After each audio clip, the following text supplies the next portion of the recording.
अब आप कहेंगे कि आप उद्योग के खिलाफ हैं क्या? तो जी नहीं, उद्योग के खिलाफ कोई नहीं है। हमने जो कपड़ा पहना है वो उद्योग के कारण है। हमारे हाथ में जो मोबाइल है वो किसी न किसी कल कारखाना में तैयार हुआ है। हमारा बस यही एक मांग है कि जो लोग रैयत अपनी ज़मीन देते हैं, जो ज़मीन देकर विस्थापित हो जाते हैं, उनको पीढ़ी दर पीढ़ी नौकरी मिलना चाहिए। उनकी मानसिकता को डैमेज करेगा।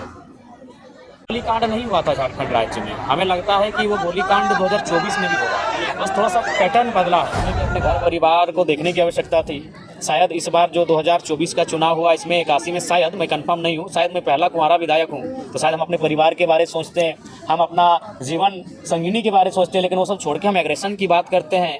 एक युवा विधायक जो पहली बार विधायक बना है, जिसे गाड़ी की सुविधा मिलेगी, जिसे आवास की सुविधा। देखिए, सबसे पहले खरसवां गोलीकांड 1 जनवरी 1948 को शहीद हुए तमाम शहीदों को श्रद्धांजलि अर्पित करते हैं और कहना यही चाहेंगे कि 1948 में ही गोलीकांड नहीं हुआ था झारखंड राज्य में। हमें लगता है कि वो गोलीकांड 2024 में भी हो रहा है, बस थोड़ा सा पैटर्न बदला है। 48 में सामूहिक गोलीकांड हुआ था, 50,000 लोगों को गोलियां चलाई गई थी। आज कहीं 50 लोगों पे लाठियां बरसाई जाती है, कहीं 5, और मामला वही है। खरसवां गोलीकांड को अगर समझना चाहते हैं तो हमें उस समय की परिस्थितियों को समझना होगा कि उस समय खरसवां के आदिवासी मूलवासी अपनी ज़मीन को उड़ीसा में मिलाने देने के पक्ष में नहीं थे, क्योंकि उनसे उनकी ज़मीनों और भाषा को कहीं ना कहीं छेड़छाड़ होता। तो आज भी ज़मीन की लड़ाई झारखंड वासी आज भी लड़ रहे हैं। आज भी जो तमाम उद्योग घराने हैं, तमाम जो खनन के क्षेत्र में कार्य करने वाली कंपनियां हैं, उद्योग स्थापित करने वाली कंपनियां हैं, वो लड़ाई हम आज भी लड़ रहे हैं। बस फ़र्क है कि उस समय गोलियों से हमें मारा जाता था, अब कानून के दांव पेच से मारा जाता है, या प्रशासन की झूठे एफआईआर से हमें मारा जाता है। परिस्थितियाँ आज भी वही हैं। अब आप कहेंगे कि आप उद्योग के खिलाफ हैं क्या? तो जी नहीं, उद्योग के खिलाफ कोई नहीं है। हमने जो कपड़ा पहना है वो उद्योग के कारण है। हमारे हाथ में जो मोबाइल है वो किसी न किसी कल कारखाना में तैयार हुआ है।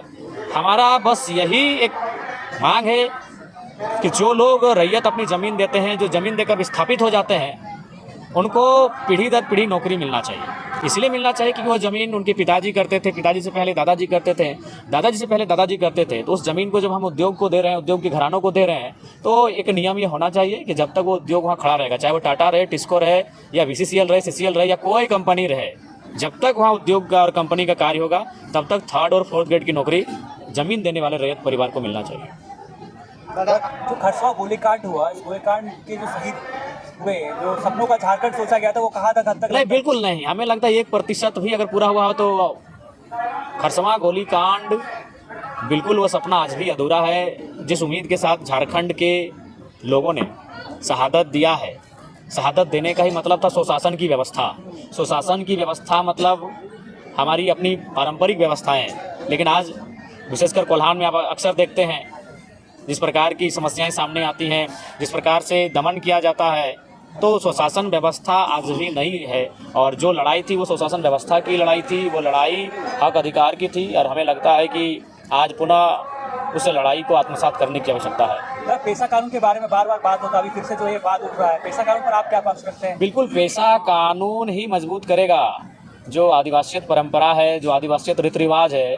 पेशा कानून का जितना कड़ाई से, जितना मजबूती से अनुपालन होगा, उतनी ही आदिवासियत का संरक्षण होगा। और नहीं तो आज देख सकते हैं, रांची एक समय आदिवासियों की CNT ज़मीन हुआ करती थी, आज वहाँ आदिवासी नग्न हो गए।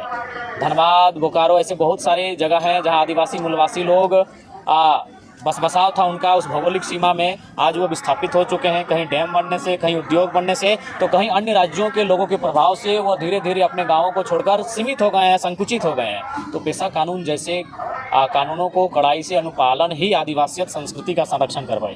दादा, आपका एग्रेसिव को लेकर के पूरा झारखंड में चर्चाओं का चर्चा चल रहा है, इस विषय की क्या कहें? देखिए, हमें लगता है कि एग्रेशन आवश्यक है झारखंड के लिए।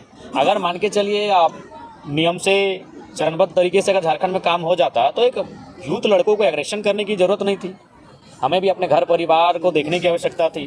शायद इस बार जो 2024 का चुनाव हुआ इसमें 81 में, शायद मैं कंफर्म नहीं हूँ, शायद मैं पहला कुंवारा विधायक हूँ, तो शायद हम अपने परिवार के बारे में सोचते हैं, हम अपना जीवन संगिनी के बारे में सोचते हैं, लेकिन वो सब छोड़ के हम एग्रेशन की बात करते हैं। एक युवा विधायक जो पहली बार विधायक बना है, जिसे गाड़ी की सुविधा मिलेगी, जिसे आवास की सुविधा मिलेगी, जिसे तमाम भत्ता की सुविधा मिलेगी, और उन सुविधाओं को छोड़कर वो कांटों की रास्ते को चुन रहा है, वो रात 2 बजे सबसे टकरा रहा है, वो माफियाओं से चुनौती दे रहा है। तो कारण यही है कि झारखंड का इतना तोहन और दमन हुआ है। झारखंड के लोगों का इतना उत्पीड़न हुआ है कि आज हम लोग एग्रेशन की भाषा में बात करने लगे हैं। तो जिस तरह बीसीएल वहाँ पे BCL से जो लोग परेशान है, यहाँ पे टाटा स्टील बिल्कुल हर जगह, धनबाद की बात करें तो BCCL से, अगर बोकारो की बात करें, रामगढ़ की बात करें तो CCL से, और जमशेदपुर की बात करें, सरायकेला की बात करें तो जो तमाम उद्योग हैं, चाहे टिस्को रहे, टाटा रहे, उषा मार्टिन रहे और जो कंपनियां हैं, ये सत्य है। रांची जाएंगे तो HEC से, हिंडाल्को से। ये वास्तविकता है कि जमीन उन्होंने हमारा लिया, लेकिन नियोजन उन्होंने प्रदेश के लोगों को दिया। और जमीन भी अब सहूलियत से कहाँ ले रहे हैं, जमीन तो DSP साहब को बगल में खड़ा करके, थानेदार को बगल में खड़ा करके, लाठी के दम पे लठेत खड़ा करके अब जमीन ले रहे हैं। इसीलिए मैं विरोध कर रहा हूँ ना, मैं उद्योग का विरोधी नहीं हूँ, मैं उनकी उस क्रिया का विरोधी हूँ, मैं उनके उस व्यवहार का विरोधी हूँ, मैं उनके उस तरीके का विरोधी हूँ। जमीन आप लेना है, जमीन उद्योग कहाँ लगना चाहिए, जहाँ बस बसाव कम हो। अभी देखिए जादूगोड़ा का मामला, 7 गांवों की सर्वे रिपोर्ट क्या कहती है कि जो वहाँ यूरेनियम का खनन होता है उसके रेडिएशन से मानव जीवन में इतना प्रभाव पड़ा है कि 47% यानी 100 में 47 महिलाएं माँ नहीं बन सकती है। माँ बनने के लिए उसके अंदर एक क्षमता जो होती है, उस क्षमता को ही खो चुकी हैं। 100 में 47 यानी 50%, आधा मान के चलिए, आधा महिलाएं माँ ही नहीं बन पाएंगी। और एक महिला जो माँ बनी थी, कोई आदिवासी महिला है, नाम उसका एग्जैक्ट याद नहीं आ रहा, 6 बच्चे उसका मुर्दा पैदा हुए। तो मेरा कहना है कि उद्योग कहाँ लगे, उद्योग वहाँ लगे जहाँ मानव जीवन प्रभावित ना हो, जहाँ पर्यावरण प्रभावित ना हो, जहाँ वन्य जीव प्रभावित ना हो। उद्योग किसी लगाए ना, किसी बंजर भूमि में लगाइए। मानव जीवन को प्रभावित करके, पर्यावरण को प्रभावित करके कौन सा मुनाफा आप कमाएंगे, कौन सा इसीलिए उद्योग का कोई विरोधी नहीं, उनका जो व्यवहार है झारखंडियों के साथ, उस व्यवहार का विरोधी है। जयराम जी, नया साल आ गया है, किस तरह से आगे अपने पार्टी को लेकर अपने काम किस तरह से करिएगा? क्या देखिए, हम लोग नितांत अपने कर्मों पे फोकस करेंगे। अगर हमारा कर्म सार्थक रहेगा तो लोग जुड़ेंगे।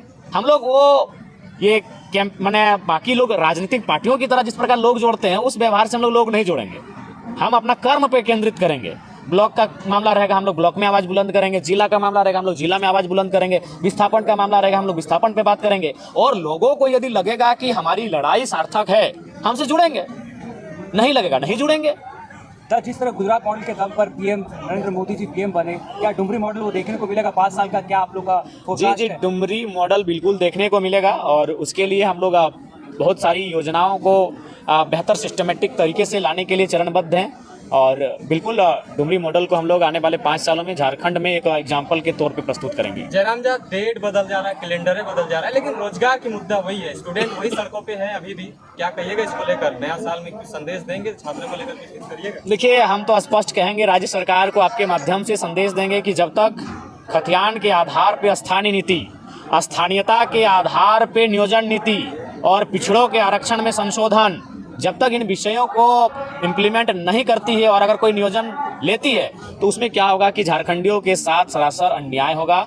तो इसलिए राज्य सरकार को हम आपके माध्यम से खरसवां की इस पावन धरती से, खरसवां की इस ऐतिहासिक धरती से संदेश देंगे, बिना स्थानीयता के कोई भी नियोजन ना लें। अगर बिना स्थानीयता के आप नियोजन लेंगे तो वहाँ झारखंड के लोग कम और गैर झारखंड के लोग ज़्यादा भरे हुए दिखेंगे। पैसे के लोभ से जिस तरह इस बार सत्ता बना, 2100 रुपये गोगो की बात हुई, मैया सम्मान की बात हुई और कहीं ना कहीं ये कन्वर्ट भी हुआ वोटों में, तो ये 5 साल में क्या देखते हैं कि लोग वही 2500 या 3000 में सीमित रह जाएंगे या फिर अपनी इच्छाएं को? देखिए, अब वास्तविकता यही है। एक हिटलर ने एक उदाहरण दिया था एक मुर्गे का, उस मुर्गे के सारे पंखों को नोचकर उसे टकला कर दिया था और फिर मुर्गे को कुछ दूरी पे रख दिया और 3-4 दाना देने लगा। वो मुर्गा स्वतः उसके चरणों में आके बैठ गया। तो हिटलर ने संसद में फिर कहा कि जनता का इसी तरह हस्र बना के रखना चाहिए, उन्हें पूरे 5 साल मुद्दों से भटका के रखना चाहिए और अंतिम समय कुछ दाने उन्हें चुगाना चाहिए। तो वही हाल होता है, क्योंकि झारखंड की जनता को इतना निचोड़ा गया है कि उन्हें जिंदा रहना ही विकास समझ में आता है। देखिए, मैं पुनः कहूँगा, मैया सम्मान, अगर नारी सम्मान की बात है तो अच्छी बात है। मैं आज फिर तर्क दूंगा,